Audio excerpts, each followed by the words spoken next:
একটি ছোট্ট কুঁড়ে ঘর। তার সামনের উঠোনে শতচ্ছিন্ন পুরনো জামা পরে একটি ছোট্ট বাচ্চা বসে আপন মনে খেলছিল। এমন সময় সেখানে একজন জ্যোতিষী এলেন এবং হঠাৎ সেই বাচ্চাটিকে দেখে তার হাত দেখে বাচ্চাটির ভবিষ্যৎ বলতে লাগলেন। জ্যোতিষী বললেন, এই ছেলেটি বড় হয়ে অনেক সুনাম অর্জন করবে, বিদেশ ঘুরবে আর এর অনেক প্রতিপত্তি হবে। এই শুনে আশেপাশের লোকজন হাসতে শুরু করলো আর বলতে লাগলো, এ বড় লোক হবে বলে হেসে উঠল। বাচ্চা ছেলেটিও হাসতে লাগলো, কিন্তু সঙ্গে সঙ্গে এও ভাবল, একবার নিজের ভাগ্যকে পরীক্ষা করে দেখা যাক না। এই ভেবে ছেলেটি একটু বড় হতেই মুম্বাই চলে গেল। পরবর্তীতে ছেলেটি নিজের পরিশ্রমের মাধ্যমে প্রচুর সুনাম অর্জন করল, বিদেশ ঘুরল এবং তার অঢেল প্রতিপত্তিও হল। ছেলেটির নাম নুসেরওয়ানজি টাটা। ইনি ছিলেন জামশেদজি টাটার বাবা। নুসেরওয়ানজি যদি নিজের ভাগ্য পরীক্ষা করতে বাড়ি থেকে বাইরে না বেরোতেন, তাহলে আজ হয়তো টাটা গ্রুপের কোনো অস্তিত্বই থাকত না। নমস্কার বন্ধুরা, আমি আরজে দেবস্মিতা, আর আজ আমি আপনাদের জন্য নিয়ে এসেছি নতুন অডিও শো জামশেদজি টাটা, ভারতের অন্যতম শিল্পপতি। 1839 সালের 3রা মার্চ গুজরাটের একটি ছোট্ট শহর নভসারীতে জামশেদজি জন্মগ্রহণ করেন। ওই সময় তার বাবা নুসেরওয়ানজি মাত্র 17 বছরের এক যুবক ছিলেন। সেই সময় এই পরিবারটি পুরোহিতের কাজ করত। আমরা সেই সময়ের কথা বলছি যখন জুতো, ধনীদের এবং সোনার গয়না শুধুমাত্র রাজা মহারাজাদের শখ বলে বিবেচিত হতো।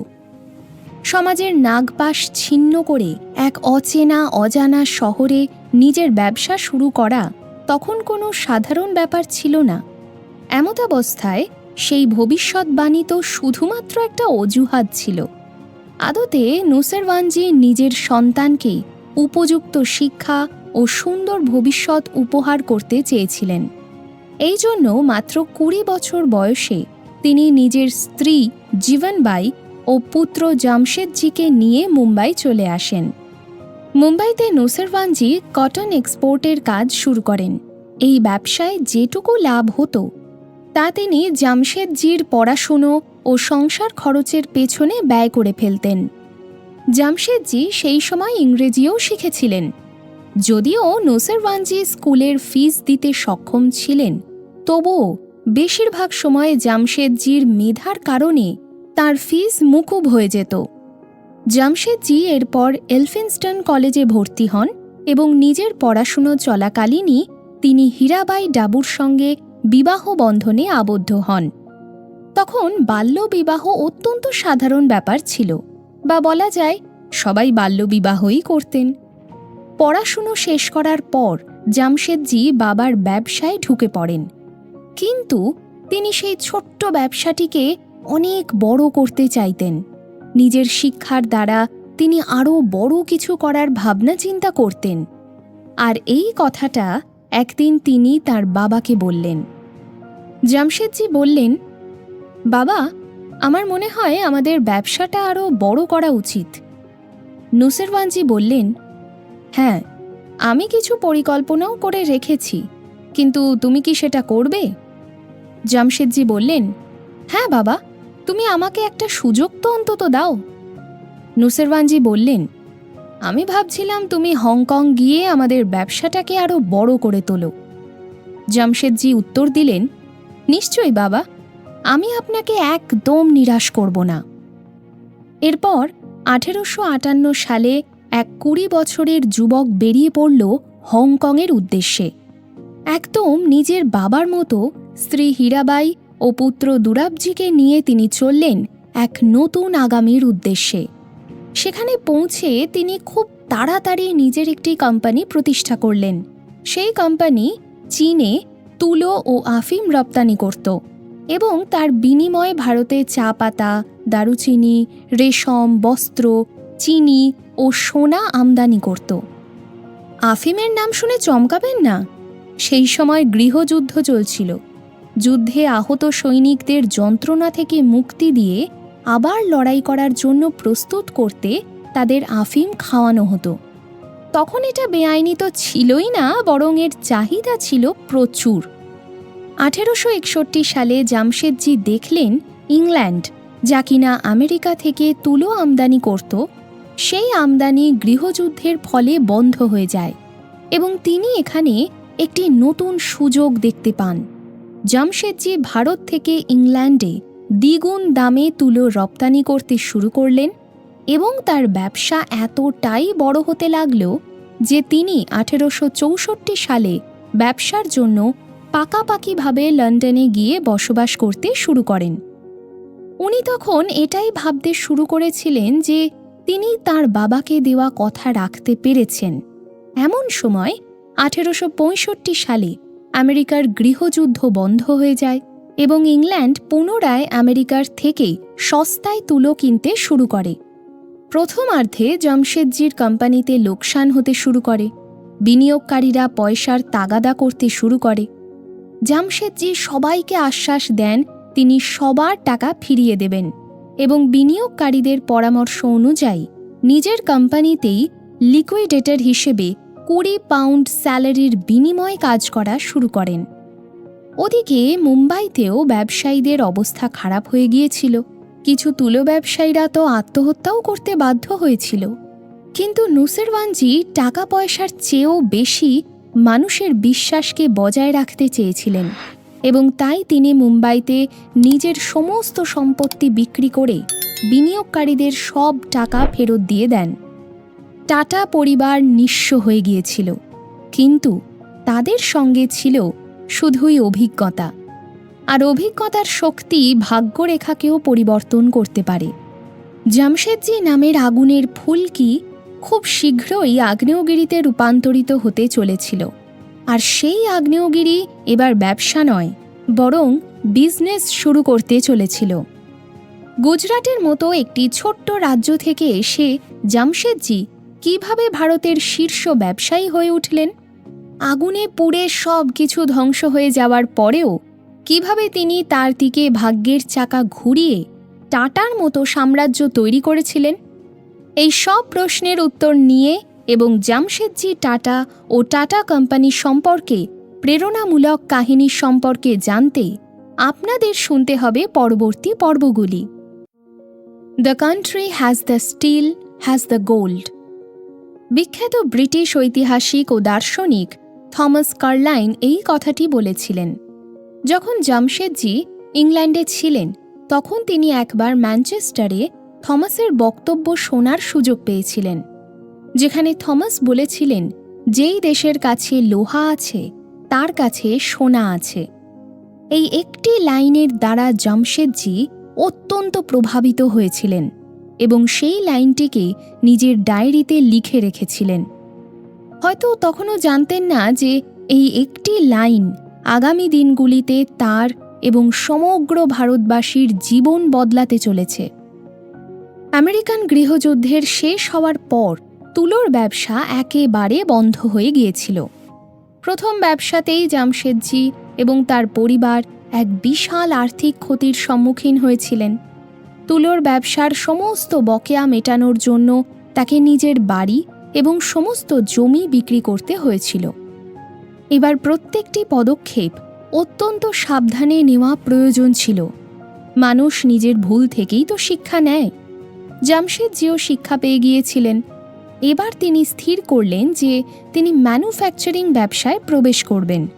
মুম্বাইতে কটন মিলের ব্যবসা তখন খুব দ্রুত গতিতে এগোচ্ছিল। অপরদিকে 1853 সালের এপ্রিল মাসে ভারতবর্ষে রেল পরিষেবা শুরু হয় এবং 1854 খ্রিস্টাব্দে তার বা টেলিগ্রাম পরিষেবা শুরু হয়ে যায়, যা ভালো ব্যবসার ক্ষেত্রে অত্যন্ত লাভজনক বিষয় হিসেবে গণ্য হয়েছিল। এই সময় চিঞ্চপোকলির একটি বন্ধ তেল কারখানার ব্যাপারে জামশেদজি হঠাৎই জানতে পারলেন এবং সেখানে তিনি একটি সুযোগ দেখতে পান। তিনি দ্রুত তার বাবার সঙ্গে কথা বললেন এই ব্যাপারে। জামশেদজি বললেন, বাবা, আমি তুলোর কারখানা শুরু করতে চাই। নুসেরওয়ানজি জবাব দিলেন, জামশেদ, এই তো সবে সবে একটা বড় লোকসান হলো, তোমার সত্যিই মনে হয় যে এখন এটা করাটা ঠিক হবে? জামশেদজি বললেন, বাবা, তুমি চিন্তা করো না, আমি সব দিকে ভালোভাবে পর্যালোচনা করেছি এবং আমি একটা ভালো জায়গা দেখেছি যা আমরা খুব সস্তায় পেতে পারি। নুসিরওয়ানজি বললেন, কিন্তু এখানে তো ভালো জায়গার কথা হচ্ছে না। জামশেদজি বললেন, বাবা, এখন ট্রেন এবং টেলিগ্রাম পরিষেবা হয়েছে, আর ভালো কারিগরও পাওয়া যাচ্ছে। আমার মনে হয় মুম্বাইতে তুলোর ব্যবসা অত্যন্ত দ্রুত গতিতে বাড়ছে। মুনাফা লাভ করার এটাই তো সবচেয়ে ভালো সময়। তুমি শুধু আমাকে একবার চেষ্টা করতে দাও। নুসিরওয়ানজি বললেন, ঠিক আছে, তুমি যখন এত কিছু ভেবেই নিয়েছ তাহলে করো, কিন্তু এবার অত্যন্ত সাবধানে এবং বুদ্ধি দিয়ে কাজ করবে। এবার যদি কোনো ভুল হয় তবে কিন্তু আমাদের পথে বসতে হবে। জামশেদজি বললেন, না বাবা, তুমি আর কোনো চিন্তা করো না, আমি ঠিক পারবো। অবশেষে জামশেদজি নিজের বাবার থেকে তুলোর কারখানা খোলার অনুমতি পেয়ে যান। প্রথম ব্যবসায় একটি বড় ধরনের লোকসান দেখার পর 1868 সালে 29 বছর বয়সে, সেই সময়ে মাত্র 21,000 টাকা হাতে নিয়ে জামশেদজি ব্যবসার ক্ষেত্রে একটা বড় পদক্ষেপ গ্রহণ করেন। টাটা পরিবার পুনরায় নিজেদের হাতে থাকা সর্বশেষ পুঁজি ব্যবহার করে দেউলিয়া হয়ে যাওয়া তেল কারখানা কিনে নেয় এবং সেটাকে তুলোর কারখানায় রূপান্তরিত করে। সেই কারখানাটির নাম বদল করে ব্রিটিশ রাজকুমারী আলেকজান্ড্রার নামের অনুসরণে আলেকজান্ডার মিল রাখা হয়। কটন মিলের কাজ খুব ভালোভাবে শুরু হয়ে গিয়েছিল। ট্রেনের সাহায্যে দূর দূরান্ত থেকে তুলো আসত আর ট্রেনের মাধ্যমে মাল রপ্তানি করা হতো। জামশেদজির সঠিক বিচার বিবেচনার ফলে ব্যবসা দেখতে দেখতে বড় হতে লাগল এবং খুব তাড়াতাড়ি তারা ভালো রকমের মুনাফা লাভ করতে শুরু করলেন। 2 বছর পর জামশেদজি দেখলেন যে তার ব্যবসার স্থান, জল এবং রেলওয়ে ট্রান্সপোর্টেশন অত্যন্ত দূরে থাকার ফলে তুলোর কাঁচা এবং পাকা মাল সরবরাহের ক্ষেত্রে অনেক বেশি খরচ পড়ে যাচ্ছে এবং এই খরচাটিকে কমানো যায়। এর সঙ্গে সঙ্গে মুম্বাইতে যতদিন যেতে লাগলো তত কটন মিলের আধিক্য বাড়তে লাগল। ততদিনে গত 20 বছরে মুম্বাইতে 49টি তুলোর কারখানা শুরু হয়ে গিয়েছিল, যার ফলে তাদের কাজের বরাত কমতে শুরু করে। জামশেদজি তো একবার ব্যবসায় অনেক বড় ক্ষতির সম্মুখীন হয়েছিলেন। এবার তিনি আর কোনো ভুল করতে চাইলেন না। তিনি প্রথমেই বিপদের আঁচ পেয়ে গিয়েছিলেন এবং সময় থাকতে থাকতে ভালো রকমের মুনাফা লাভ করে 2 বছর পর আলেকজান্ডার মিল অর্থাৎ মুম্বাইয়ের কটন মিলটা বিক্রি করে দেন। বর্তমানে সেখানে মুম্বাইয়ের রেস কোর্স হয়েছে। একদিকে এসব কিছু হচ্ছিল, অপরদিকে 1878 সালে জামশেদজির জীবনে 2টি বড় ঘটনা ঘটেছিল, একটি সুখের এবং অপরটি অত্যন্ত দুঃখের। তৎকালীন সময়ে ওনার বোনের এক শিক্ষিত ও অভিজাত পরিবারের সন্তান বরজোরজি বাদশার সঙ্গে বিয়ে ঠিক হয়েছিল, যিনি পরবর্তীতে জামশেদজির ভরসাযোগ্য সহকারী হয়েছিলেন। কিন্তু সেই সময় বিয়ের কিছুদিন আগেই ওনার বোনের হঠাৎই মৃত্যু হয়, যার ফলে তাদের পরিবার শোকে ভেঙে পড়ে। পরিণামস্বরূপ পরবর্তী উদ্যোগের পরিকল্পনায় শোকের কালো ছায়া এসে পড়ে। এমন সময় আরেকটি ভালো ঘটনাও ঘটেছিল, সেটা হলো জামশেদজির আরেকটি পুত্র সন্তান জন্মগ্রহণ করেছিল, যার নাম রাখা হয়েছিল রতন। না, ইনি সেই রতন টাটা নন যিনি আজ টাটা গ্রুপের মুখপাত্র। তার আগমনের এখনও অনেক দেরি ছিল। বোনকে হারানোর পর এবং নিজের জীবনে একটার পর একটা এত ঝড় সামলানোর পরেও জামশেদজি কখনো সাহস ও আত্মবিশ্বাস হারাননি। নিজের নতুন কটন মিল যতক্ষণ না তৈরি হচ্ছে ততক্ষণ অবধি তিনি নিজের থামার অথবা সাহস হারানোর ব্যক্তি ছিলেন না। এই প্রসঙ্গে বিখ্যাত ব্যক্তিত্ব আর্থার অ্যাশের একটি উক্তি ভীষণভাবে প্রযোজ্য, যেটা হলো, সাফল্যের একটি গুরুত্বপূর্ণ চাবিকাঠি হল আত্মবিশ্বাস। আত্মবিশ্বাসের একটি গুরুত্বপূর্ণ চাবিকাঠি হল প্রস্তুতি। জামশেদজি চেষ্টা চালিয়ে যেতে থাকলেন। অবশেষে তিনি নাগপুর যাবেন বলে সিদ্ধান্ত নেন এবং সেখানেই কটন মিল তৈরি করবেন বলে ঘোষণা করলেন। সেই সময় মুম্বাইকে টেক্সটাইলের শহর বলা হতো, কারণ অধিকাংশ কটন মিল মুম্বাইতেই ছিল। কিন্তু জামশেদজি যখন হঠাৎ করে নাগপুরকে বেছে নেন, তখন প্রত্যেকে অবাক হয়ে তার এই সিদ্ধান্তের ব্যাপারে সমালোচনা করতে থাকে। এক ব্যক্তি বলেন, আরে তুমি আসলে কি চাও বলো তো? জামশেদজি বলেন, আগেই তো বলেছি আমি নাগপুরে নতুন কটন মিল শুরু করতে চাই। সে ব্যক্তি বলেন, সে তো বুঝলাম, কিন্তু কেন? মুম্বাইয়ের মতো শহরে লাভজনক ব্যবসা ছেড়ে তুমি নাগপুরে যেতে চাইছো কেন? এ তো নিজের পায়ে নিজে কুড়ুল মারা হয়ে গেল না? তিনি বলেন, বিশ্বাস করো, আমি সব দিক ভেবেই এই সিদ্ধান্ত নিয়েছি। সেই ব্যক্তিটি বলেন, বাদ দাও, যা ভালো বোঝো করো, কিন্তু এই ব্যবসায় আমি কোনো রকম বিনিয়োগ করতে পারবো না। জামশেদজির এই নতুন কটন মিলে কেউ বিনিয়োগ করতে রাজি হলো না। প্রত্যেকে জামশেদজির এই সিদ্ধান্তকে নিয়ে হাসাহাসি করত এবং বলতো, আরে এ নাকি টেক্সটাইলের শহর ছেড়ে নাগপুরে কটন মিল শুরু করবে, একদম মাথা খারাপ হয়ে গেছে। কিন্তু জামশেদজি কারো কথা শুনলেন না। সেই সময় তিনি ম্যানুফ্যাকচারিং এবং সেলিং এই দুই বিষয়েই যথেষ্ট অভিজ্ঞতা অর্জন করে ফেলেছিলেন। এবার তিনি আরও বড় টেক্সটাইলের বিজনেস শুরু করতে চাইছিলেন।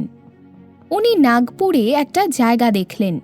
এবার তার ভবিষ্যৎ কারখানা কেমন হবে, সেখানে মেশিন কেমন হবে, এই সব কিছুর বিষয়ে খুঁটিনাটি জানা ও শেখার জন্য তিনি পুনরায় ইংল্যান্ডে যান। সেখানে গিয়ে তিনি নতুন টেকনিক এবং আধুনিক মেশিনের ব্যাপারে খোঁজখবর নেন এবং দেখেন সেখানকার কাজ ভারতের চেয়ে প্রায় 100 বছর এগিয়ে এবং অত্যন্ত আধুনিকতার সঙ্গে হচ্ছে। এই টেকনিকগুলো ভারতে আনা ভীষণ জরুরি। জামশেদজি হলেন সেই ব্যক্তি যিনি সেই সময় সারা বিশ্বের নতুন নতুন টেকনিক খুঁজে তাদের ভারতে নিয়ে এসেছিলেন।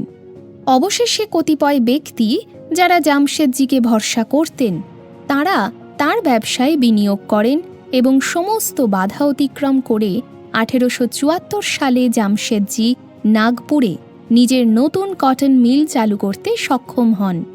বিপুল ক্ষতির মুখোমুখি হওয়ার পর এত বড় পদক্ষেপ নেওয়া সহজ বিষয় ছিল না।